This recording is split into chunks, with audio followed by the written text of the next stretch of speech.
Hello everyone, welcome back to the channel. তো চলে এসেছে নতুন আপডেট বনলতা এক্সপ্রেসের।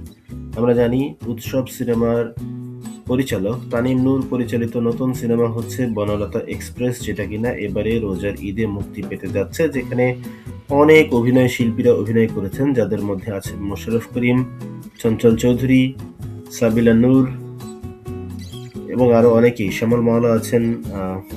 অনেক অনেক নামি দামি অভিনয় শিল্পীরা এই সিনেমাতে অভিনয় করেছেন। তো এই সিনেমাটি বিদেশে মুক্তির ডেটও কিন্তু ঠিক করে ফেলেছে।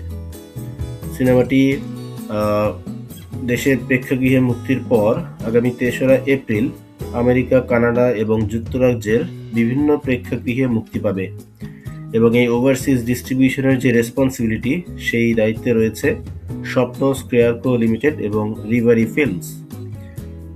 একই নির্মাতার যে সিনেমা উৎসব ছিল, সেটাও কিন্তু আমেরিকায় প্রায় $1,77,000 এর আয় করেছিল। Huge income. বাংলাদেশি সিনেমা যেগুলো বিদেশে মুক্তি পেয়েছে, সেই সিনেমাগুলোর মধ্যে ওভারঅল এটা কিন্তু নাম্বার 3 র্যাঙ্কে আছে। সো হিউজ একটা সাকসেস কিন্তু উৎসব সিনেমা বিদেশে পেয়েছিল। সেই সাফল্যের ধারাবাহিকতাতেই বনলতা এক্সপ্রেস বিদেশে যাচ্ছে এবং এই সিনেমা ঘিরেও কিন্তু আকাশচুম্বী প্রত্যাশা রয়েছে মেকারদের।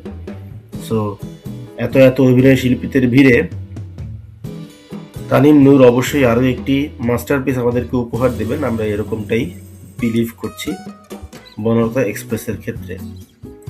বনলতা এক্সপ্রেসের এখন পর্যন্ত কয়েকটা পোস্টার আমরা পেয়েছি, যেখানে শরীফুল রাজকে দেখতে পেয়েছিলাম আমরা, শ্যামল মাওলা তো ছিলেনই, সাবিলা নূর, চঞ্চল চৌধুরী সবাই ছিলেন এবং সবাই কিন্তু অত্যন্ত পজিটিভ এই সিনেমাটা নিয়ে।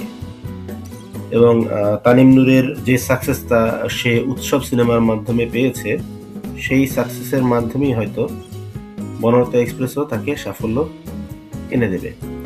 বনলতা এক্সপ্রেসের আরো একটা উল্লেখযোগ্য ইনফরমেশন হচ্ছে, এই সিনেমাটি হুমায়ুন আহমেদের কিছুক্ষণ উপন্যাস অবলম্বনে তৈরি করা, সুতরাং গল্প একটি strong element for this movie.